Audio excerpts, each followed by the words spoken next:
Hi hello friends, welcome back to my channel. Friends, video EVSಗೆ ಸಂಬಂಧಪಟ್ಟಂಥ ಕ್ವಶನ್ಸ್ಗಳನ್ನ ಈ ಒಂದು ವಿಡಿಯೋದಲ್ಲಿ ನೋಡ್ತಾ ಹೋಗೋಣ. ಫಸ್ಟ್ ಕ್ವಶನ್ ಈಗಿದೆ, iodine solution turns food with dash to blue black colour ಅಂತ ಕೊಟ್ಟಿದ್ದಾರೆ. ಅಯೋಡಿನ್ ದ್ರಾವಣ ಪರೀಕ್ಷೆಯು ಯಾವ ಆಹಾರವನ್ನು ನೀಲಿ ಕಪ್ಪು ಬಣ್ಣಕ್ಕೆ ತಿರುಗಿಸುತ್ತದೆ? ನೀಲಿ ಅಥವಾ ಕಪ್ಪು ಬಣ್ಣಕ್ಕೆ ತಿರುಗಿಸುತ್ತದೆ. ಆಪ್ಷನ್ ಕೊಟ್ಟಿದ್ದಾರೆ, ಕಾರ್ಬೋಹೈಡ್ರೇಟ್ಸು, ಪಿಸ್ಟಾ, ಪ್ರೋಟೀನ್ ಮತ್ತು ಸಕ್ಕರೆ. ಫ್ರೆಂಡ್ಸ್, ಇಲ್ಲಿ ಅಯೋಡಿನ್ ದ್ರಾವಣ ಪರೀಕ್ಷೆ ಅಂತಕ್ಕಂಥದ್ದು ಏನಕ್ಕೆ ಮಾಡ್ತಾರೆ ಅಂತ ಹೇಳಿದರೆ, ಈ ಒಂದು ಕಾರ್ಬೋಹೈಡ್ರೇಟ್ಸಲ್ಲಿ ಇರ್ತಕ್ಕಂಥ ಕಾರ್ಬೋಹೈಡ್ರೇಟ್ಸ್, ಮೇಯ್ನಾಗಿ ಕಾರ್ಬೋಹೈಡ್ರೇಟ್ಸ್ಗೆ ಸಂಬಂಧಪಟ್ಟಂಥ ಒಂದು ಪರೀಕ್ಷೆ ಆಗಿರುತ್ತೆ. ಸೊ ಅದರಲ್ಲಿ ಎರಡು ಬರುತ್ತೆ, ಅಯೋಡಿನ್ ದ್ರಾವಣ ಪರೀಕ್ಷೆ ಮತ್ತು ಇನ್ನೊಂದು ಗ್ಲೂಕೋಸ್ ಟೆಸ್ಟ್ ಅಂತಕ್ಕಂಥದ್ದು, ಎರಡು ಬೆನಿಡಿಕ್ಟ್ ಪರೀಕ್ಷೆ ಎರಡು ಬರುತ್ತೆ.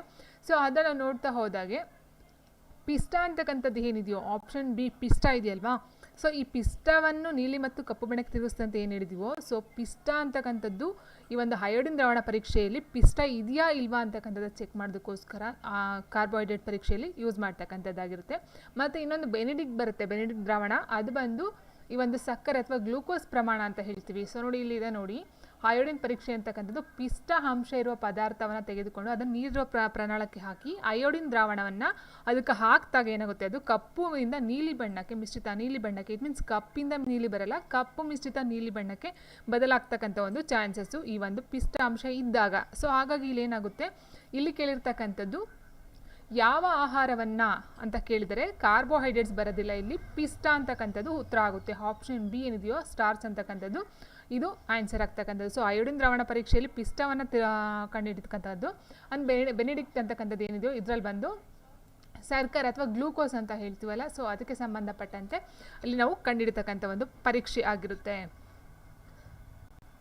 ಸೊ ಹಾಗಾಗಿ ಇಲ್ಲಿ ಆನ್ಸರ್ ಬಂದು ಆಪ್ಷನ್ ಬಿ ಪಿಸ್ಟಾ ಅಥವಾ ಸ್ಟಾರ್ಚ್ ಅಂತಕ್ಕಂಥದ್ದು.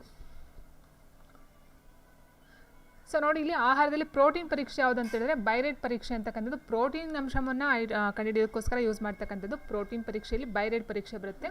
ಬೆನಿಡಿಕ್ಟ್ ಬರ್ತಕ್ಕಂಥದ್ದು ಮತ್ತು ಅಯೋಡಿನ್ ಬರ್ತಕ್ಕಂಥದ್ದು ಕಾರ್ಬೋಹೈಡ್ರೇಟ್ ಪರೀಕ್ಷೆಗಳಾಗ್ತಿರ್ತಕ್ಕಂಥದ್ದು. ಸೊ ಇಲ್ಲಿ ಹೈಡ್ರಾಕ್ಸೈಡನ್ನು ಸೇರಿಸ್ತಾರೆ, ತಾಮ್ರದ ಸಲ್ಫೇಟನ್ನು ಸೋಡಿಯಂ ಹೈಡ್ರಾಕ್ಸ್ ಜೊತೆಗೆ ಸೇರಿಸಿ ಮಾಡ್ತಕ್ಕಂಥದ್ದು ಪ್ರೋಟೀನ್ ಪರೀಕ್ಷೆ ಆಗಿರುತ್ತೆ. Next, food with dash are called as body building foods, ಅಂದರೆ ಡ್ಯಾಶ್ ಹೊಂದಿರುವ ಆಹಾರವನ್ನು ಬಾಡಿ ಬಿಲ್ಡಿಂಗ್ ಫುಡ್ಸ್ ಅಂತ ಕರೀತಾರೆ. ಸೊ ಟೋಟಲಾಗಿ ನೋಡ್ತಾ ಹೋದರೆ ಈ ಒಂದು ಆಹಾರ ಘಟಕಗಳಲ್ಲಿ 3 ಬರುತ್ತೆ. ಯಾವುದಾದ್ರು ಅಂತ ಹೇಳಿದ್ರೆ ಪ್ರೋಟೀನ್ಗಳು, ಕಾರ್ಬೋಹೈಡ್ರೇಟ್ಸ್ಗಳು ಮತ್ತು ಕೊಬ್ಬುಗಳು ಅಂತಕ್ಕಂಥದ್ದು ಬರುತ್ತೆ. ಸೊ ಅದರಲ್ಲಿ ಬಾಡಿ ಬಿಲ್ಡಿಂಗ್ ಫುಡ್ಸ್ ಯಾವುದು ಮತ್ತು ಶಕ್ತಿಯನ್ನು ಕೊಡ್ತಕ್ಕಂಥ ಎನರ್ಜಿ ಫುಡ್ ಯಾವುದು ಅಂತಕ್ಕಂಥದ್ದೆಲ್ಲ ನಾವು ನೋಡ್ತಾ ಹೋಗೋಣ. ಅಲ್ಲಿ ನೋಡಿ, ಅದಕ್ಕೆ ಸಂಬಂಧಪಟ್ಟಂತೆ ನೋಡ್ತಾ ಹೋದಾಗೆ ಆಹಾರ ಘಟಕಗಳಲ್ಲಿ ನಾವು 3 ವಿಧಗಳನ್ನು ನೋಡ್ತಾ ಹೋಗ್ತೀವಿ. ಫಸ್ಟ್ ಬಂದು ಶಕ್ತಿ ಉತ್ಪಾದಕಗಳು, ಅಂದರೆ ಎನರ್ಜಿ ಗಿವಿಂಗ್ ಫುಡ್ ಅಂತ ಹೇಳ್ತೀವಿ. ಎನರ್ಜಿ ಗಿವಿಂಗ್ ಫುಡ್ ಅದರ ಶಕ್ತಿ ಉತ್ಪಾದಕಗಳು ಅಂತ ಹೇಳ್ತೀವಿ. ಸೊ ಅದು ಬಂದು ಕಾರ್ಬೋಹೈಡ್ರೇಟ್ಸ್ ಮತ್ತು ಲಿಪಿಡ್ಸ್ಗಳು ಈ ಒಂದು ಶಕ್ತಿ ಉತ್ಪಾದಕಗಳು ಅಥವಾ ಎನರ್ಜಿ ಗಿವಿಂಗ್ ಫುಡ್ಸ್ ಅಲ್ಲಿ ಬರ್ತಕ್ಕಂಥದ್ದು. ಇನ್ನು ದೇಹ ನಿರ್ಮಾಣಕಾರರು, ಸೊ ನಾವು ಹೇಳಿದ್ವಲ್ಲ ಬಾಡಿ ಬಿಲ್ಡಿಂಗ್ ಫುಡ್ ಅಂತ ಹೇಳಿದ್ವಲ್ಲ, ಸೊ ಅದು ಬಂದು ಪ್ರೋಟೀನ್ಗಳು, ಖನಿಜಗಳು ಮತ್ತು ನೀರು ಪ್ರಮುಖ ಪೋಷಕಾಂಶಗಳಾಗಿ ಈ ಒಂದು ದೇಹವನ್ನು ನಿರ್ಮಾಣವನ್ನು ಮಾಡ್ತಕ್ಕಂಥ ಒಂದು ಕೆಲಸವನ್ನು ಮಾಡ್ತಕ್ಕಂಥದ್ದು ಪ್ರೋಟೀನ್ಗಳು ಮತ್ತು ಖನಿಜಗಳಾಗಿ ಮೇಯ್ನಾಗಿ ಬರ್ತಕ್ಕಂಥದ್ದು. ಸೊ ಇಲ್ಲಿ ಎನರ್ಜಿ ಗಿವಿಂಗ್ ಫುಡ್ ಬಂದು ಕಾರ್ಬೋಹೈಡ್ರೇಟ್ಸ್ ಮತ್ತು ಲಿಪಿಡ್ಸ್ಗಳು, ದೇಹ ನಿರ್ಮಾಣ ಅಥವಾ ಬಾಡಿ ಬಿಲ್ಡರ್ಸ್ ಅಂತ ಹೇಳಿದಾಗ ಪ್ರೋಟೀನ್ಗಳು ಬರ್ತಕ್ಕಂಥದ್ದು. ಅಂಡ್ ನಿಯಂತ್ರಕಗಳು ಅಂತ ಹೇಳ್ತೀವಿ, ಜೀವಸತ್ವ, ವಿಟಮಿನ್ಸ್ ಮತ್ತು ಖನಿಜಗಳಲ್ಲಿ ಮೇಯ್ನಾಗಿ ಬರ್ತಕ್ಕಂಥದ್ದು. ಕೆಲವೊಂದು ಖನಿಜಗಳು ಬರುತ್ತೆ, ಮೇಯ್ನಾಗಿ ಹೇಳ್ತಾ ಹೋದರೆ ಜೀವಸತ್ವ ಅಥವಾ ವಿಟಮಿನ್ಸ್ ಅಂತ ಹೇಳ್ತೀವಿ. ಸೊ ವಿಟಮಿನ್ಸ್ಗಳ ನಿಯಂತ್ರಕಗಳು ಅಂತ ಹೇಳ್ತೀವಿ, ಪ್ರೋಟೀನ್ಸ್ಗಳ ದೇಹ ನಿರ್ಮಾಣ ಅಥವಾ ಬಾಡಿ ಬಿಲ್ಡರ್ಸ್ ಅಂತ ಹೇಳ್ತೀವಿ, ಕಾರ್ಬೋಹೈಡ್ರೇಟ್ಸ್ ಮತ್ತು ಲಿಪಿಡ್ಸ್ನ ಶಕ್ತಿ ಉತ್ಪಾದಕಗಳು, ಎನರ್ಜಿ ಗಿವಿಂಗ್ ಫುಡ್ಸ್ ಅಂತ ಹೇಳ್ತಾ ಹೋಗ್ತೀವಿ. ಸೊ ಇದರ ಪ್ರಕಾರ ನೋಡ್ತಾ ಹೋದಾಗೆ ದೇಹ ನಿರ್ಮಾಣಕಾರರು ಅಂತ ಹೇಳಿದಾಗ ಪ್ರೋಟೀನ್ಸ್ಗಳು ಆಗಿರ್ತಕ್ಕಂಥದ್ದು ಆಗಿರುತ್ತೆ. ಸೊ ಬಾಡಿ ಬಿಲ್ಡಿಂಗ್ ಫುಡ್ಸ್ ಅಂತ ಹೇಳಿದರೆ ಆಪ್ಷನ್ ಒಂದು ಪ್ರೋಟೀನ್ಗಳು, proteins. Next, goitre is caused due to the deficiency of ಅಂತ ಕೇಳಿದರೆ ಗಳಗಂಡ ಯಾವ ಕೊರತೆಯಿಂದ ಉಂಟಾಗುತ್ತದೆ? ಕ್ಯಾಲ್ಶಿಯಂ, ಅಯೋಡಿನ್, ಕಬ್ಬಿಣ ಮತ್ತು ಖನಿಜಗಳು. ಸೊ ನೋಡಿ, ಇಲ್ಲಿ ಖನಿಜಗಳು ಅಂತಕ್ಕಂಥದ್ದು ಟೋಟಲ್ ಆಗಿ ಕ್ಯಾಲ್ಶಿಯಂ, ಅಯೋಡಿನ್, ಕಬ್ಬಿಣ ಇದೆಯೋ ಇದನ್ನು ನಾವು ಖನಿಜಗಳು ಅಂತ ಹೇಳ್ತೀವಿ. ಸೊ ಹಾಗಾಗಿ ಇದನ್ನು ನಾವು ರಿಮೂವ್ ಮಾಡಬೇಕಾಗಿರ್ತಕ್ಕಂಥದ್ದು. ಇಲ್ಲಿ ಗಳಗಂಡ ರೋಗ ಯಾವ ಕೊರತೆಯಿಂದ ಬರ್ತದೆ ಅಂತ ಹೇಳಿದ್ರೆ ಅಯೋಡಿನ್, ಆಪ್ಷನ್ ಬಿ ಇದೆಯಲ್ವಾ, ಅಯೋಡಿನ್ ಉಪ್ಪಿನ ಒಂದು ಇದು ಅಂತಲೇ ಹೇಳ್ತೀವಿ. ಸೊ ಅಯೋಡಿನ್ ಕೊರತೆಯಿಂದ ಬರ್ತಕ್ಕಂಥದ್ದು ಗಳಗಂಡ ರೋಗ. ಹಾಗಾದರೆ ಕ್ಯಾಲ್ಶಿಯಂ, ಕಬ್ಬಿಣ ಅಥವಾ ಇತರ ಖನಿಜಗಳಿಂದ ಏನೇನೆಲ್ಲ ಕೊರತೆ ಬರ್ಬೋದು ಅಥವಾ ಏನೆಲ್ಲ ನಾವು ಫುಡ್ನ ತೊಗೊಳ್ಬೇಕಾಗ್ಬೋದು ಅಂತ ನೋಡ್ತಾ ಹೋದರೆ ನೋಡಿ, ಇಲ್ಲಿ ಕ್ಯಾಲ್ಶಿಯಂ ಅಥವಾ ಸೊ ನೋಡಿ ಇಲ್ಲಿ ಕ್ಯಾಲ್ಶಿಯಂ, ಕಬ್ಬಿಣ, ಸೋಡಿಯಂ, ರಂಜಕ, ಸತು ಮತ್ತು ಇವೆಲ್ಲ ನಮ್ಮ ಒಂದು ಆಹಾರದಲ್ಲಿ ನಮ್ಮ ಒಂದು ಬಾಡಿಗೆ ಸೇರ್ತಕ್ಕಂಥ ಒಂದು ಖನಿಜಾಂಶಗಳಾಗಿರುತ್ತೆ. ಓಕೆ, ಸೊ ಖನಿಜಗಳು ಅಂತ ಹೇಳಿದ್ರೆ ಇವೆಲ್ಲ ನಮ್ಮ ಬಾಡಿಗೆ ಬೇಕೇ ಬೇಕು. ಸೊ ಅದರಲ್ಲಿ ಯಾವುದು ಕಮ್ಮಿ ಆದ ಜಾಸ್ತಿ ಆದರೆ ಏನಾಗುತ್ತೆ ಅಂತ ನೋಡ್ತಾ ಹೋದರೆ, ಕ್ಯಾಲ್ಶಿಯಂ ಅಂತಕ್ಕಂಥದ್ದು ಮೇಯ್ನಾಗಿ ಏನಕ್ಕೆ ಬೇಕಂತ ಹೇಳಿದ್ರೆ ಮೂಳೆಗಳು ಮತ್ತು ಹಲ್ಲುಗಳು ಅಂತ ಏನಿದೆಯೋ ನಾವು ಮೂಳೆಗಳು ಮತ್ತು ಹಲ್ಲುಗಳನ್ನು ನಿರ್ಮಿಸಲು ಸಹಾಯವನ್ನು ಮಾಡ್ತಕ್ಕಂಥದ್ದಾಗಿರ್ಬೋದು, ಅಥವಾ ಅದೊಂದು ಗಟ್ಟಿ ಮಾಡ್ತಕ್ಕಂಥದ್ದಾಗಿರ್ಬೋದು. ಒಟ್ಟಿನಲ್ಲಿ ಮೂಳೆಗೆ ಮತ್ತು ಹಲ್ಲಿಗೆ ಸಂಬಂಧಪಟ್ಟಂತೆ ಕ್ಯಾಲ್ಶಿಯಮಲ್ಲಿ ಬೇಕಾಗಿರ್ತಕ್ಕಂಥದ್ದಾಗಿರುತ್ತೆ. ಮತ್ತು ಸ್ನಾಯುಗಳು, ಹೃದಯ ಮತ್ತು ನರಗಳ ಸರಿಯಾದ ಕಾರ್ಯನಿರ್ವಹಣೆಗೆ ಸಹಾಯವನ್ನು ಮಾಡುತ್ತೆ. ನೋವು ಮತ್ತು ಸೆಳೆತವನ್ನು ನಿವಾರಿಸುತ್ತೆ. ರಕ್ತ ಹೆಪ್ಪುಗಟ್ಟಲು ಸಹ ಸಹಾಯ ಮಾಡುತ್ತೆ. ಬಟ್ ಮೇಯ್ನಾಗಿ ನೀವು ನೋಡ್ತಾ ಹೋದರೆ ಕ್ಯಾಲ್ಶಿಯಂ ಏನಕ್ಕೆ ಅಂತ ಹೇಳಿದ್ರೆ ಜಾಸ್ತಿ ಕೇಳ್ತಕ್ಕಂಥದ್ದೇ ಮೂಳೆಗಳು ಮತ್ತು ಹಲ್ಲುಗಳು. ಇದೇ ಮೇನ್ ವೆರಿ ಇಂಪಾರ್ಟೆಂಟ್. ಮೂಳೆಗಳು ಮತ್ತು ಹಲ್ಲುಗಳಿಗೆ ನೀರು ಬೇಕಾಗಿರ್ತಕ್ಕಂಥದ್ದು ಕ್ಯಾಲ್ಶಿಯಂ. ಅಥವಾ ಕೇಳ್ತಾರೆ ಮೂಳೆಗಳು ಮತ್ತು ಹಲ್ಲುಗಳಲ್ಲಿ ಇರ್ತಕ್ಕಂಥ ಖನಿಜ ಯಾವುದು ಅಂತ ಸಹ ಕೇಳಬಹುದು. ಕ್ಯಾಲ್ಶಿಯಂ ಅಂತಕ್ಕಂಥದ್ದು ಅದು ಯಾವುದರಿಂದ ಸಿಗುತ್ತೆ ಅಂತ ಹೇಳಿದ್ರೆ ಡೈರಿ ಉತ್ಪನ್ನಗಳು. ಇಟ್ ಮೀನ್ಸ್ ಡೈರಿ ಉತ್ಪನ್ನ ಅಂತ ಹೇಳಿದ್ರೆ ಹಾಲು ಪ್ರಾಡಕ್ಟ್ಗಳೇನು ಬರುತ್ತೋ ಸೊ ಅದರ ಒಂದು ಉತ್ಪನ್ನಗಳಾಗಿರುತ್ತೆ. ಸೋಯಾಬೀನು, ರಾಗಿ, ಸೂರ್ಯಕಾಂತಿ ಬೀಜಗಳು ಮತ್ತು ದ್ವಿದಳ ಧಾನ್ಯಗಳು ಕ್ಯಾಲ್ಶಿಯಮ್ ಜಾಸ್ತಿ ಕಂಡು ಬರ್ತಕ್ಕಂಥ ಒಂದು ಆಹಾರ ಪದಾರ್ಥಗಳಂತ ಹೇಳಬಹುದಾಗಿರುತ್ತೆ. ಸೊ ಮೇಯ್ನಾಗಿ ಇಲ್ಲಿ ಕ್ಯಾಲ್ಶಿಯಮ್ಮು ಏನಕ್ಕೆ ಅಂತಂದರೆ ಮೂಳೆಗಳು ಮತ್ತು ಹಲ್ಲುಗಳಿಗೆ ಬೇಕಾಗಿರ್ತಕ್ಕಂಥದ್ದು ಅತ್ಯವಶ್ಯಕವಾಗಿ. ಆ್ಯಂಡ್ ನೆಕ್ಸ್ಟ್ ಬಂದು ಸೋಡಿಯಂ ಏನಕ್ಕೆ ರಕ್ತದೊತ್ತಡವನ್ನು ನಿಯಂತ್ರಿಸಲು ಸಹಾಯವನ್ನು ಮಾಡುತ್ತದೆ. ರಕ್ತದ ಒತ್ತಡವನ್ನು ನಿಯಂತ್ರಿಸಲು ಸಹಾಯ ಮಾಡುತ್ತದೆ ಈ ಒಂದು ಸೋಡಿಯಂ ಅಂತಕ್ಕಂಥದ್ದು. ಸೊ ಆಲ್ರೆಡಿ ಹೇಳಿದಾಗೆ ಸ್ನಾಯುಗಳು ಮತ್ತು ನರಗಳ ಕಾರ್ಯವನ್ನು ನಿಯಂತ್ರಿಸುತ್ತದೆ ಅಂತ ಕೊಟ್ಟಿದ್ದಾರೆ ನೋಡಿ. ಇಲ್ಲಿ ಹೃದಯ ಮತ್ತು ನರಗಳ ಸರಿಯಾದ ಕಾರ್ಯನಿರ್ವಹಣೆ ಇಲ್ಲೂ ಸಹ ಕೊಟ್ಟಿದ್ದಾರೆ. ಸೊ ಆದರೆ ಇಲ್ಲಿಗಿಂತ ಮೇಯ್ನಾಗಿ ನಾವು ಏನು ತೊಗೊಳ್ತೀವಿ ಅಂತ ಹೇಳಿದ್ರೆ ಕ್ಯಾಲ್ಶಿಯಂ ಬಂದು ಮೂಳೆಗಳು ಮತ್ತು ಹಲ್ಲುಗಳಿಗೆ, ಸೋಡಿಯಂ ಬಂದು ರಕ್ತದೊತ್ತಡವನ್ನು ನಿಯಂತ್ರಣ ಮಾಡೋದಕ್ಕೋಸ್ಕರ ಯೂಸ್ ಮಾಡ್ತಕ್ಕಂಥದ್ದು ಜಾಸ್ತಿ. ಇನ್ನು ರಂಜಕ ಅಂತ ಹೇಳಿದ್ರೆ ಮೂಳೆಗಳು, ವೆರಿ ಇಂಪಾರ್ಟೆಂಟು. ಮೂಳೆಗಳಿಗೆ ಬಂದು ರಂಜಕ ಮೂಳೆಗಳು ಮತ್ತು ಹಲ್ಲುಗಳಲ್ಲಿ ಕಂಡು ಬರ್ತಕ್ಕಂಥದ್ದು. ಇದು ಕಾರ್ಬೋಹೈಡ್ರೇಟ್ಸು, ಕೊಬ್ಬುಗಳು ಮತ್ತು ಪ್ರೋಟೀನ್ಗಳಿಗೆ ಚಯಾಪಚಯ ಕ್ರಿಯೆಯಲ್ಲಿ ತೊಡಗಿಸ್ತಕ್ಕಂಥದ್ದು. ಹಾಲಿನ ಉತ್ಪನ್ನಗಳು, ಧಾನ್ಯಗಳು, ಇಲ್ಲಿ ರಂಜಕಗಳು ಸಿಗ್ತಕ್ಕಂಥದ್ದಾಗಿರುತ್ತೆ. ಇನ್ನು ನೆಕ್ಸ್ಟ್ ಮೇಯ್ನಾಗಿ ನಾವು ರಂಜಕನ ಎಲ್ಲಿ ನೋಡ್ತೀವಿ ಅಂತ ಹೇಳಿದ್ರೆ ಈ ಒಂದು ಬಾಡಿನ ಒಂದು ಸುಟ್ಟಾಗ ಏನಾಗುತ್ತೆ ಅಲ್ಲಿ ಕೊಳ್ಳಿದೇವ ಅಂತ ಹೇಳ್ತಾರೆ. ಏನಕ್ಕೆ ಅಂತ ಹೇಳಿದ್ರೆ ಅದು ಮೂಳೆಗಳಿರ್ತಕ್ಕಂಥ ರಂಜಕ ಅದು ಆವಿಯಾಗಿ ಎವಾಪರೇಟರ್ ಆಗಿ ಹೊರಗಡೆ ಹೋಗುತ್ತಲ್ಲ, ಸೊ ಅದನ್ನು ನಾವು ಕೊಳ್ಳಿದೇವ ಅಂತಲೂ ಸಹ ಹೇಳ್ತಾ ಹೋಗ್ತೀವಿ. ಇನ್ನು ನೆಕ್ಸ್ಟ್ ಕಬ್ಬಿಣ ಅಂತಕ್ಕಂಥ ಮೇನ್ ವೆರಿ ಇಂಪಾರ್ಟೆಂಟ್. ಎಲ್ಲಿ ಕಂಡು ಬರುತ್ತೆ ಅಂದರೆ ಹಿಮೋಗ್ಲೋಬಿನ್, ರಕ್ತದಲ್ಲಿ ಕಂಡು ಬರ್ತಕ್ಕಂಥ ಖನಿಜ ಯಾವುದು ಅಂತ ಕೇಳ್ತಾರೆ. ಹಿಮೋಗ್ಲೋಬಿನಲ್ಲಿ ಈ ಒಂದು ಕಬ್ಬಿಣ ಅಂಶ ಕಂಡು ಬರ್ತಕ್ಕಂಥದ್ದು. ಇದು ಆಮ್ಲಜನಕದ ಸಾಗಾಣಿಕೆಯಲ್ಲಿ ಪ್ರಮುಖ ಪಾತ್ರವನ್ನು ವಹಿಸ್ತಕ್ಕಂಥದ್ದು ಈ ಒಂದು ಕಬ್ಬಿಣದ ಅಂಶ ಅಥವಾ ಕಬ್ಬಿಣದ ಖನಿಜ ಅಂತ ಹೇಳಬಹುದಾಗಿರುತ್ತೆ. ಇನ್ನು ಇಲ್ಲೆಲ್ಲ ಕಂಡು ಬರುತ್ತೆ ಅಂತ ಹೇಳಿದ್ರೆ ಸೊ ಯಕೃತ್ತು, ಮಾಂಸ ಆ್ಯಂಡ್ ಓಸ್ಟರ್ಸು, ಓಟ್ಸು, ಬೀಜಗಳು, ಬೀನ್ಸು, ಗೋಧಿ ಇದರಲ್ಲೆಲ್ಲ ಏನು ಮಾಡುತ್ತೆ ಜಾಸ್ತಿ ಕಬ್ಬಿಣ ಕಂಡು ಬರ್ತಕ್ಕಂಥದ್ದು. ಇನ್ನು ನೆಕ್ಸ್ಟ್ ಅಯೋಡಿನ್ ಕೊರತೆಯಿಂದ ಬರ್ತಕ್ಕಂಥದ್ದು ಗಳಗಂಡ ರೋಗ. ಸೊ ಅದು ಮೇಯ್ನಾಗಿ ಏನಕ್ಕೆ ಅಂತ ಹೇಳಿದ್ರೆ ಗಳಗಂಡ ರೋಗ ಅಂತ ಹೇಳಿದ್ರೆ ನಾವು ಕತ್ತಿನ ಭಾಗದಲ್ಲಿ ಕಂಡು ಬರ್ತಕ್ಕಂಥದ್ದು. ಸೊ ಕತ್ತಿನಲ್ಲಿ ಇರ್ತಕ್ಕಂಥದ್ದು ಥೈರಾಯ್ಡ್ ಗ್ರಂಥಿ. ಸೊ ಅದು ಥೈರಾಕ್ಸಿನ್ ಅನ್ನು ಸ್ರವಿಸಲು ಅಯೋಡಿನ್ ಸಹಾಯವನ್ನು ಮಾಡ್ತಕ್ಕಂಥದ್ದು ಕೇಳ್ತಾರೆ ಇಲ್ಲಿ. ಥೈರಾಯ್ಡ್ ಗ್ರಂಥಿ. ಸೊ ಗಳಗಂಡ ರೋಗ ಎಲ್ಲಿ ಕಂಡು ಬರುತ್ತೆ ಅಂತಲೂ ಸಹ ಕೇಳ್ತಾರೆ. ಯಾವ ಒಂದು ಕೊರತೆಯಿಂದ ಕಂಡು ಬರುತ್ತೆ ಅಂತ ಕೇಳ್ತಾರೆ. ಮೇಯ್ನಾಗಿ ಥೈರಾಯ್ಡ್ ಗ್ರಂಥಿ, ಥೈರಾಕ್ಸಿನ್ ಇದರಿಂದ ಬರ್ತಕ್ಕಂಥದ್ದು. ಸೊ ಗಳಗಂಡ ರೋಗ ಅದನ್ನು ಒಂದು ನೀಟಾಗಿ ಅಬ್ಸರ್ವ್ ಮಾಡ್ತಾ ಹೋಗಿ. ಆ್ಯಂಡ್ ಇದು ಕೊಬ್ಬನ್ನು ಸುಡಲು ಸಹಾಯವನ್ನು ಮಾಡುತ್ತಂತೆ ಯಾವುದು ಅಯೋಡಿನ್ ಅಂತಕ್ಕಂಥದ್ದು. ಮನುಷ್ಯನೆಲ್ಲ ಬಾಡಿಲಿ ಏನಿರುತ್ತೆ ಕೊಬ್ಬು ಅದನ್ನು ನಿಯಂತ್ರಣ ಮಾಡ್ತಕ್ಕಂಥ ಒಂದು ಕೆಲಸನೂ ಸಹ ಮಾಡ್ತಕ್ಕಂಥದ್ದು.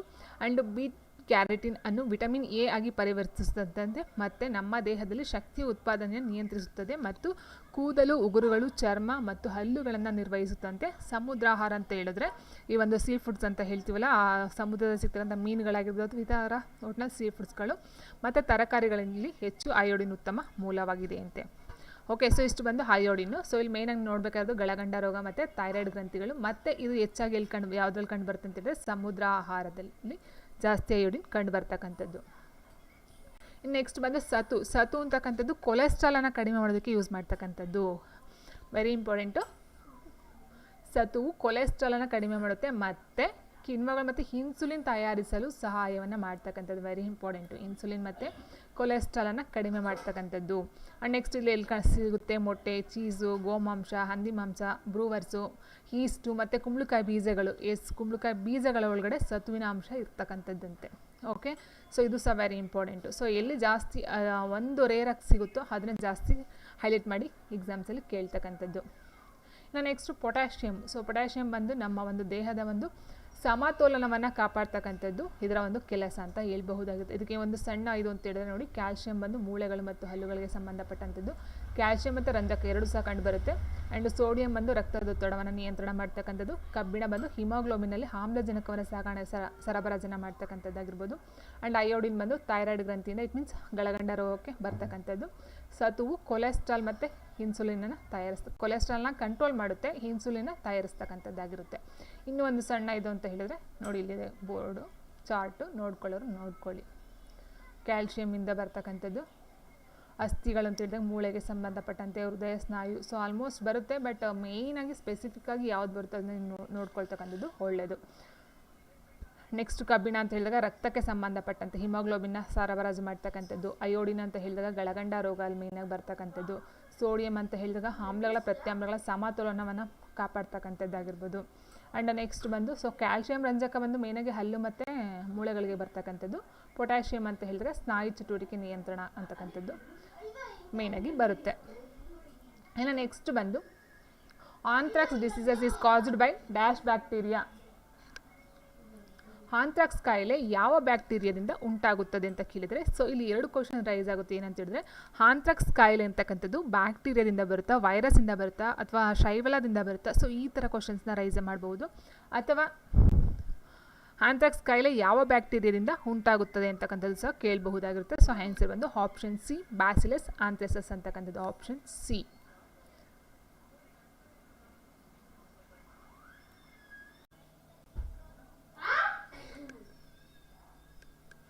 The bones at the help are joint by a dash joint. So ಮೊಣಕೈಯಲ್ಲಿರುವ ಮೂಳೆಗಳನ್ನ ಯಾವ ಕೀಲಿ ಅಂತ ಕರೀತಾರೆ. ಸೊ ಜಾಯಿಂಟ್ಸಲ್ಲಿ ತುಂಬ ವಿಧಗಳು ಬರುತ್ತೆ. ಅದರಲ್ಲಿ ಮೊಣಕೈಯಲ್ಲಿ ಕಂಡು ಬರ್ತಕ್ಕಂಥ ಮೂಳೆಗಳನ್ನು ಯಾವ ಒಂದು ಕೀಲು ಅಂತ ಕರೀತಾರೆ. ಬಾಲ್ ಆ್ಯಂಡ್ ಸಾಕೆಟ್ ಜಾಯಿಂಟ್, ಗೋಲ ಮತ್ತು ಗುಲಿ ಕೀಲು, ಪ್ಯೂಟಲ್ ಜಾಯಿಂಟ್, ಹಿಂಗ್ joint, none of the above ಅಂತ ಕೊಟ್ಟಿದ್ದಾರೆ. ಸೊ ಕನ್ನಡ ಸ್ವಲ್ಪ ಟ್ವಿಸ್ಟ್ ಇದೆ ಆ ವರ್ಡ್ಗಳು. ಸೊ ನೋಡಿ, ಇಲ್ಲಿ ಮೊಣಕೈ ಅಂತ ಹೇಳಿದಾಗ ಸೊ ನೋಡಿ ಇಲ್ಲಿದೆ ಪೊವೈಟ್ ಜಾಯಿಂಟ್ ಅಂತ ಕೊಟ್ಟಿದ್ದಾರೆ ನೋಡಿ ಇಲ್ಲಿ.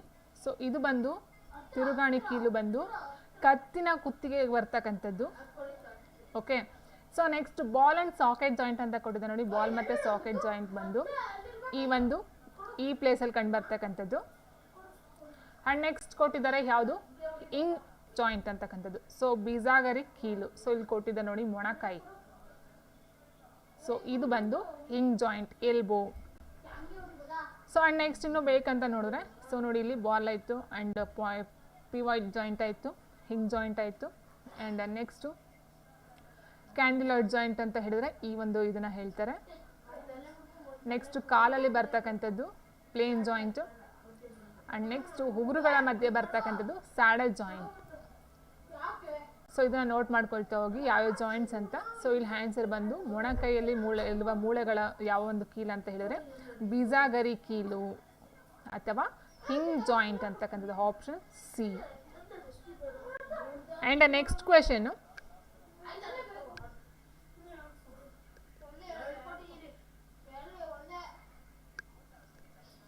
SI unit of luminous intensity is. Luminous ಇಂಟೆನ್ಸಿಟಿಯ ಒಂದು SI ಯೂನಿಟ್ ಯಾವುದು? ಪ್ರಕಾಶಕ ತೀವ್ರತೆ SI ಘಟಕ ಯಾವುದು? ವ್ಯಾಟ್, ವೋಲ್ಟ್, ಜೌಲ್, ಕ್ಯಾಂಡಲ್ ಅಂತ ಕೊಟ್ಟಿದ್ದಾರೆ. ಸೊ ಇದರ ಪ್ರಕಾಶಕ ತೀವ್ರತೆಯ ಒಂದು SI ಘಟಕ ಯೂನಿಟ್ ಅಂತ ಹೇಳಿದ್ರೆ ಆಪ್ಷನ್ ಡಿ, ಕ್ಯಾಂಡಲ್ ಅಂತಕ್ಕಂಥದ್ದಾಗಿರುತ್ತೆ. ಇನ್ನು ವ್ಯಾಟ್, ವೋಲ್ಟ್, ಜೌಲ್ ಅಂತಕ್ಕಂಥದ್ದು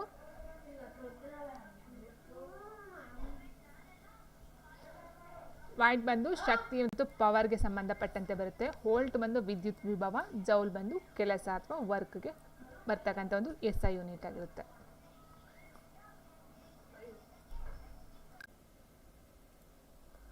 cloud floats in atmosphere because of it's. ಯಾವ ಕಾರಣದಿಂದಾಗಿ ಮೋಡವು ವಾತಾವರಣದಲ್ಲಿ ತೇಲುತ್ತದೆ ಅಂತ ಕೇಳಿದರೆ ಟೆಂಪ್ರೇಚರ್ ತಾಪಮಾನ, ಡೆನ್ಸಿಟಿ ಸಾಂದ್ರತೆ, ಸ್ಪೀಡ್ ವೇಗ, ಸೈಜ್ ಗಾತ್ರ. ಸೊ ನೋಡಿ ಫ್ರೆಂಡ್ಸ್, ಯಾವುದೇ ಒಂದು ಕ್ವಶನ್ ಆಗಿರ್ಬೋದು, ಒಂದು ನೀರಂತಲೇ ನಾವು ತೊಗೊಂಡ್ರೆ, ಸೊ ಒಂದು ಬಕೆಟ್ ಅಥವಾ ಒಂದು ನದಿ ಅಥವಾ ಒಂದು ನೀರು ಏನಾದರೂ ತಗೊಳ್ಳಿ.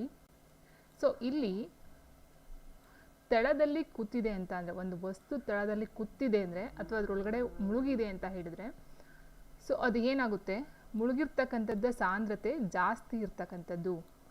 ಓಕೆ, ಸೊ ನೀರಿನ ಮೇಲೆ ಏನು ತೇಲುತ್ತೋ ಅದರ ಸಾಂದ್ರತೆ ಕಡಿಮೆ ಇರ್ತಕ್ಕಂಥದ್ದು. ಯಾವುದಕ್ಕೆ ಹೋಲಿಸ್ಕೊಂಡೆ? ನೀರಿಗೆ ಹೋಲಿಸ್ಕೊಂಡಾಗ. ಫಾರ್ ಎಕ್ಸಾಂಪಲ್ ಅಂತ ಹೇಳಿದರೆ, ನಾವು ಮೇಲ್ಗಡೆ ಎಲೆ ತೇಲುತ್ತೆ, ಎಣ್ಣೆ ತೇಲುತ್ತೆ, ಹೌದಲ್ವಾ? ಸೊ ಎಣ್ಣೆ ಎಲೆ ಎಲ್ಲ ಏನಿದೆಯೋ ತೇಲ್ತಕ್ಕಂಥ ಒಂದು ಏನು ಐಟಮ್ ಇರುತ್ತೋ ಸೊ ಅದರ ಒಂದು ಸಾಂದ್ರತೆ ನೀರಿಗಿಂತ ಕಡಿಮೆ ಇರುತ್ತೆ. ಸೊ ಮುಳುಗ್ತಕ್ಕಂಥ ಒಂದು ವಸ್ತುಗಳು ಏನಿರ್ಬೋದು, ಕಲ್ಲಿರ್ಬೋದು, ಕಡ್ಡಿ ಅಥವಾ ಕಡ್ಡಿಲು 2-3 ಥರ ಬರುತ್ತೆ, ಒಂದು ತೇಲುತ್ತೆ ಒಂದು ಮುಳುಗುತ್ತೆ.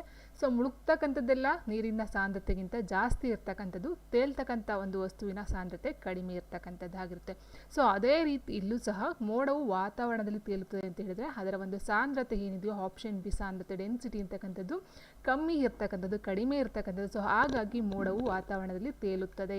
ಓಕೆ, ಸೊ ಇದನ್ನು ಅರ್ಥ ಮಾಡ್ಕೊಳ್ಳಿ. ಅದು ನೀರಿಗಾದರೂ ಅಪ್ಲೈ ಆಗ್ಬೋದು ಅಥವಾ ಮೋಡಕ್ಕಾದರೂ ಅಪ್ಲೈ ಆಗ್ಬೋದು. ಯಾವುದೆಲ್ಲ ತೇಲುತ್ತೋ ಅದರ ಸಾಂದ್ರತೆ ಕಡಿಮೆ ಇರುತ್ತೆ, ಯಾವುದೆಲ್ಲ ಮುಳುಗುತ್ತೋ ಅಥವಾ ಕೂರುತ್ತೋ ಅದರ ಸಾಂದ್ರತೆ ಜಾಸ್ತಿ ಇರುತ್ತೆ. So because they have a low density and high volume compared to the ಏರ್ಗೆ ಹೋಲಿಸ್ಕೊಂಡಾಗ ಮೋಡದ ಒಂದು ಡೆನ್ಸಿಟಿ ಅಥವಾ ಒಂದು ಸಾಂದ್ರತೆ ಏನಿರುತ್ತೆ ಅದು ತುಂಬ ಕಡಿಮೆ ಇರುತ್ತೆ. ಅದೇ ರೀಸನ್ ಆಗಿರುತ್ತೆ. Next, earth is covered by -% of water. ಭೂಮಿಯು ಎಷ್ಟು % ನೀರಿನಿಂದ ಆವೃತವಾಗಿದೆ ಅಂತ ಕೇಳಿದ್ದಾರೆ. ಸೊ ಇಲ್ಲಿ ಬಂದು ನಾವು ನೋಡ್ತಾ ಹೋದಾಗೆ 71% ಏನಿದೆಯೋ ಆಪ್ಷನ್ ಸಿ 71% ಅಷ್ಟು ಈ ಒಂದು ಭೂಮಿ ನೀರಿನಿಂದ ಆವೃತವಾಗಿರ್ತಕ್ಕಂಥದ್ದು. ಸೊ ಇನ್ನು ಉಳಿದಿರ್ತಕ್ಕಂಥ 29% ಮಾತ್ರ ಭೂಮಿಯಿಂದ ಆವೃತವಾಗಿರ್ತಕ್ಕಂಥದ್ದು. ಈ 29% ತುಂಬ ಡಿವೈಡ್ ಆಗ್ತಾ ಹೋಗುತ್ತೆ, ಅದು ನೆಕ್ಸ್ಟ್ ನೋಡ್ತಾ ಹೋಗೋಣ. ಸೊ ಇಲ್ಲಿ ಒಟ್ಟಿನಲ್ಲಿ ಭೂಮಿಯ ಮೇಲೆ ನೀರಿನ ಪ್ರಮಾಣ ಎಷ್ಟು ಅಂತ ಹೇಳಿದ್ರೆ 71% ಆಗಿರುತ್ತೆ. ಸೊ ನೋಡಿ ಇಲ್ಲಿ 71% ನೀರೇನಿದೆಯೋ earth surface is covered by water, the remaining 29 is land ಅಂತ ಹೇಳಿದ್ವಿ, ಹೌದಲ್ವಾ? ಸೊ 100ರಲ್ಲಿ 71% ವಾಟರ್, ಅದೇ ಉಳಿದಿರ್ತಕ್ಕಂಥ 29% ಲ್ಯಾಂಡ್ ಆಗಿರುತ್ತೆ, ಭೂಮಿಯಾಗಿರ್ತಕ್ಕಂಥದ್ದು. ಆದರೆ ವಾಟರ್ ಈ ಒಂದು 71% ನಾವು 100ಗೆ ಕನ್ವರ್ಟ್ ಮಾಡಿಕೊಂಡಾಗ ಇದರಲ್ಲಿ ಇರ್ತಕ್ಕಂಥ 100% ಏನಿದೆಯೋ ಅದು ಏನಕ್ಕೆ ಡಿವೈಡ್ ಆಗಿದೆ, ಯಾವ ರೀತಿ ನೀರು ಡಿವೈಡ್ ಆಗಿದೆ. ಇಟ್ ಮೀನ್ಸ್ 71% ನೀರೇನಿದೆಯೋ ಅದರಲ್ಲಿ 96.5%, ಇಟ್ ಮೀನ್ಸ್ 71ರಲ್ಲಿ 96.5%ನಷ್ಟು ನೀರು ಈ ಒಂದು ಓಷನ್, ಉಪ್ಪು ನೀರು ಅಂತ ಏನು ಹೇಳ್ತೀವೋ, ಸಮುದ್ರ ನೀರು, ಸಾಗರ ನೀರು ಅಂತ ಏನು ಹೇಳ್ತೀವೋ, ಸೊ ಅದು ಇರ್ತಕ್ಕಂಥದ್ದು 96.5% ಅಷ್ಟು ಓಷನ್, ಅದು ಬಳಕೆಗೆ ಆಗದೆ ಇರ್ತಕ್ಕಂಥ ಒಂದು ನೀರಾಗಿರುತ್ತೆ. And next fresh water is found underground as soil moisture in aquifer ಅಂತಕ್ಕಂಥದ್ದು. ಅಂದರೆ ಇಟ್ ಮೀನ್ಸ್ ಇನ್ನು ಉಳಿದಿರ್ತಕ್ಕಂಥದ್ದು ಅಲ್ಲಿ ಸಿಗುತ್ತೆ. ಅದು ಇಲ್ಲಿ ಇನ್ನೂ ಒಂದು ಪಾಯಿಂಟ್ ಅಬ್ಸರ್ವ್ ಮಾಡಬೇಕಾದ್ರೆ ಏನಂತ ಹೇಳಿದರೆ, ಮನುಷ್ಯ ಈ ಒಂದು ಯೂಸ್ ಮಾಡ್ತಕ್ಕಂಥ ನೀರು ಎಷ್ಟು ಅಂತ ಹೇಳಿದ್ರೆ 0.3%. ಸೊ ನೋಡಿ ಇಲ್ಲಿ 96.5% ಅಂತ ಹೇಳಿದ್ರೆ ಮನುಷ್ಯ ಯೂಸ್ ಮಾಡೋದು 0.3% ಅಂತ ಹೇಳಿದ್ರೆ, ಇನ್ನು ಉಳಿದಿರ್ತಕ್ಕಂಥದ್ದೆಲ್ಲ ಏನಾಗುತ್ತೆ ಅಂತ ಕೇಳ್ತಾ ಹೋದ್ರೆ ನೀವು. ಸೊ 0.3% ಮಾತ್ರ ಹ್ಯೂಮನ್ಸ್ ಯೂಸ್ ಅಂತ ಹೇಳಿದ್ರಲ್ವಾ.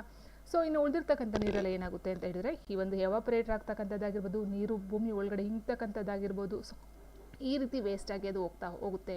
ಸೊ ಜಸ್ಟು ಒಬ್ಬ ವ್ಯಕ್ತಿಯಲ್ಲ, ಪ್ರಪಂಚದಲ್ಲಿ ವ್ಯಕ್ತಿಗಳು ಯೂಸ್ ಮಾಡ್ತಕ್ಕಂಥ ಅಥವಾ ಒಂದು ಯೂಸಸ್ಗೆ ಯೂಸ್ ಮಾಡ್ತಕ್ಕಂಥ ಒಂದು ನೀರೇನಂತ ಹೇಳಿದ್ರೆ 0.3%. ಇನ್ನು 96.5% ಏನಿದೆ ಇದೆಲ್ಲ ಉಪ್ಪು ನೀರು, ಯೋಗ್ಯ ಅಲ್ಲ.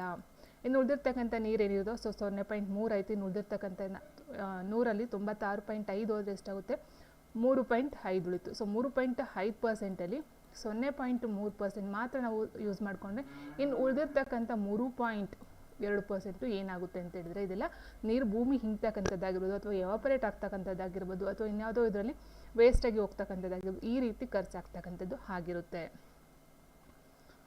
ನೆಕ್ಸ್ಟ್ ಬಂದು pH level of human blood is, ಮಾನವ ರಕ್ತದ pH ಮಟ್ಟ. ಸೊ ರಕ್ತದ ಒಂದು pH ಮಟ್ಟ ಏನು, pH ವ್ಯಾಲ್ಯೂ ಅಂತ ಕೇಳಿದರೆ, ಸೊ ಇಲ್ಲಿ 6.5, 6.65 ಅಂತ ಕೊಟ್ಟಿದ್ದಾರೆ, 5 ಕೊಟ್ಟಿದ್ದಾರೆ, 5.5, 7.35 ಇಂದ 7.45, 4.5 ಇಂದ 4.6 ಅಂತ ಹೇಳಿದರೆ. ಸೊ ಆನ್ಸರ್ ಬಂದು ಆಲ್ಮೋಸ್ಟ್ 7 ಇಂದ 7.8 ಅಂತಲೂ ಕೊಡ್ಬೋದು ಕೆಲವೊಂದು ಬುಕ್ಸ್ಗಳಲ್ಲಿ.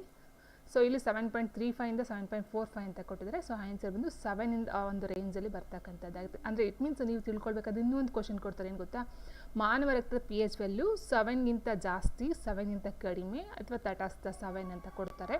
ಸೊ 7ಗಿಂತ ಜಾಸ್ತಿಯಿಂದ ನಾವು ತೊಗೊಳ್ಬೇಕಾಗುತ್ತೆ. ಮತ್ತು 7ಇಂದ 7.3 ಟು 7.4, ಕೆಲವೊಂದು ಟೈಮ್ 7.8 ಗಂಟನೂ ಸಹ ಎಕ್ಸಾಮಲ್ಲಿ ಕೊಡಬಹುದು. Okay, so answer option C. And ಇದ್ರ ಬಗ್ಗೆ ಒಂದು ಇನ್ಫಾರ್ಮೇಷನ್ ಅಂತ ಹೇಳಿದ್ರೆ ನೋಡಿ, ಇಲ್ಲಿ 7 ಅಂತಕ್ಕಂಥದ್ದು ನ್ಯೂಟ್ರಲ್ಲು. ಓಕೆ, ಸೊ 7ಗಿಂತ ಜಾಸ್ತಿ ಬರ್ತಕ್ಕಂಥ base, it means more than 7ಗಿಂತ ಜಾಸ್ತಿ ಏನು ಬರ್ತೋ ಲಾಸ್ಟ್ 14 ತನಕ ಅದು ಬೇಸ್ ಅಂತ ಹೇಳ್ತೀವಿ. 0 ಅಂತಕ್ಕಂಥದ್ದು ನಾವು ಆ್ಯಸಿಡ್ಗೆ ಹೇಳ್ತಾ ಹೋಗ್ತೀವಿ. ಸೊ ಇಲ್ಲಿ ಕೊಟ್ಟಿರ್ತಕ್ಕಂಥ ಕೆಲವೊಂದು ನೀವು ಅಬ್ಸರ್ವ್ ಮಾಡ್ತಾ ಹೋಗಿ, ನ್ಯೂಟ್ರಲ್ ಅಂತ ಹೇಳಿದಾಗ 7. ಸೊ ಆ್ಯಂಡ್ ಬ್ಲಡ್ ಬಂದು 7.4. ಮಿಲ್ಕಲ್ಲಿ ಬರ್ತಕ್ಕಂಥದ್ದು ಮಿಲ್ಕು, ಯೂರಿನು, ಸಲೈವಾ, ಸೊ ಇದೆಲ್ಲ ಒಂದು pH ವ್ಯಾಲ್ಯೂ 6.3 ಇಂದ 6.6 ಅಂತಕ್ಕಂಥದ್ದು. ಆ್ಯಂಡ್ ಬ್ಲಾಕ್ ಕಾಫಿಲಿ ಪಿ ಎಚ್ ವ್ಯಾಲ್ಯೂ ಬಂದು 5 ಆಗಿರುತ್ತೆ. And next grapefruit juice ಅಂತೆ ಮತ್ತು ಸೋಡಾ ಟೊಮೊಟೊ ಜ್ಯೂಸ್ ಇದರೆಲ್ಲ ಬರ್ತಕ್ಕಂಥದ್ದು 2.5 to 3.5 ಗಂಟೆ ಇರುತ್ತೆ. ಆ್ಯಂಡ್ ಲೆಮನ್ ಜ್ಯೂಸ್ ವಿನೆಗರಲ್ಲಿ ಬಂದು ಪಿ ಎಚ್ ವ್ಯಾಲ್ಯೂ 2 ಇರುತ್ತೆ. ಆ್ಯಂಡ್ ಬ್ಯಾಟ್ರಿ ಆ್ಯಸಿಡ್ ಆಗಿರ್ಬೋದು, ಸೊ ಇದು ಬಂದು ಪಿ ಎಚ್ ವ್ಯಾಲ್ಯೂ 0. ಸೊ ಇದನ್ನು ಕೇಳಬಹುದು, ಯಾವ್ದು ಬೇಕಾದರೂ ಕೇಳಬಹುದು. ಆ್ಯಂಡ್ ನೆಕ್ಸ್ಟ್ ಇನ್ನೂ ಕೊಟ್ಟಿದ್ದಾರೆ ನೋಡಿ ಇಲ್ಲಿ ಸಿ ವಾಟರ್, ಅದೇ ಉಪ್ಪು ನೀರು ಹೇಳ್ತೀವಲ್ವಾ, ಸೊ ಅದರಲ್ಲಿ ಒಂದು ಪಿ ಎಚ್ ವ್ಯಾಲ್ಯೂ ಬಂದು 8 ಇರುತ್ತೆ. ಆ್ಯಂಡ್ ನೆಕ್ಸ್ಟ್ ಬೇಕಿಂಗ್ ಸೋಡಾದಲ್ಲಿ ಬಂದು ಪಿ ಎಚ್ ವ್ಯಾಲ್ಯೂ 9.5 ಇರ್ತಕ್ಕಂಥದ್ದು, 9.5. ಆ್ಯಂಡ್ ನೆಕ್ಸ್ಟ್ ಅಮೋನಿಯಾ ಸೊಲ್ಯೂಷನ್ ಬಂದು 10.5 to 11.5. ನೆಕ್ಸ್ಟ್ ಬ್ಲೀಚಿಂಗ್, ಸೊ ನೋಡಿರ್ಬೋದು ಬ್ಲೀಚಸ್ಸು, ಓವನ್ ಕ್ಲೀನರು ಇದೆಲ್ಲ ಬಂದು ಪಿ ಎಚ್ ವ್ಯಾಲ್ಯೂ 13.5 ಇರುತ್ತೆ. ಆ್ಯಂಡ್ ಲಿಕ್ವಿಡ್ ರೈನ್ ಕ್ಲೀನರ್ ಬಂದು ಪಿ ಎಚ್ ವ್ಯಾಲ್ಯೂ 14 ಇರ್ತಕ್ಕಂಥದ್ದು, ಮ್ಯಾಕ್ಸಿಮಮ್ 14. ಸೊ ಇದು ಬಂದು ಕೆಲವೊಂದು ಪಿ ಎಚ್ ವ್ಯಾಲ್ಯೂಸ್ಗಳು. ಸೊ ನೋಡ್ತಾ ಹೋಗಿ ಒಂದು ಪಾಯಿಂಟನ್ನು ಸಹ ಮಾಡ್ಕೊಳ್ತಾ ಹೋಗಿ ಯಾವ್ದು ಬೇಕಾದರೂ ಎಕ್ಸಾಮಲ್ಲಿ ಕೇಳ್ಬೋದು. ಮಾನವನ ರಕ್ತ ಬಂದು 7.4 ಅಥವಾ 7.35 to 7.45 ಅಥವಾ 7, ಇಟ್ ಮೀನ್ಸ್ ಎಬೋ 7 ಅಂತ ಹೇಳ್ಬಹುದಾಗಿರುತ್ತೆ. ಸೊ ನೋಡಿ ಇನ್ನೊಂದು ಪಾಯಿಂಟು, ಮಳೆ ನೀರಿನ ಪಿ ಎಚ್ ವ್ಯಾಲ್ಯೂ ಬಂದು 5.6ಗಿಂತ ಕಡಿಮೆ ಮಳೆ ನೀರು 5.6, ಅದಕ್ಕಿಂತ ಕಡಿಮೆ ಪಿ ಎಚ್ ವ್ಯಾಲ್ಯೂ ಬಂದು ಅದನ್ನು ಆಮ್ಲ ಮಳೆ ಅಂತ ಹೇಳ್ತಾರಂತೆ. ಸೊ ಇದೊಂದು ಪಾಯಿಂಟನ್ನು ನೋಟ್ ಮಾಡ್ಕೊಳ್ತಾ ಹೋಗಿ. ನೆಕ್ಸ್ಟ್ ಬಂದು acid is found in vinegar. ಆಮ್ಲ ವಿನೆಗರ್ನಲ್ಲಿ ಯಾವ ಆಮ್ಲ ಕಂಡುಬರುತ್ತದೆ ಅಂತಕ್ಕಂಥದ್ದು ಪ್ರಶ್ನೆ. ವಿನೆಗರ್ನಲ್ಲಿ ಕಂಡು ಬರ್ತಕ್ಕಂಥ ಆಮ್ಲ ಯಾವುದು? ಸಿಟ್ರಿಕ್, ಆಕ್ಸಾಲಿಕ್, ಆಸಿಟಿಲಿಕ್, ಫಾರ್ಮಿಕ್ ಅಂತ ಕೊಟ್ಟಿದ್ದಾರೆ.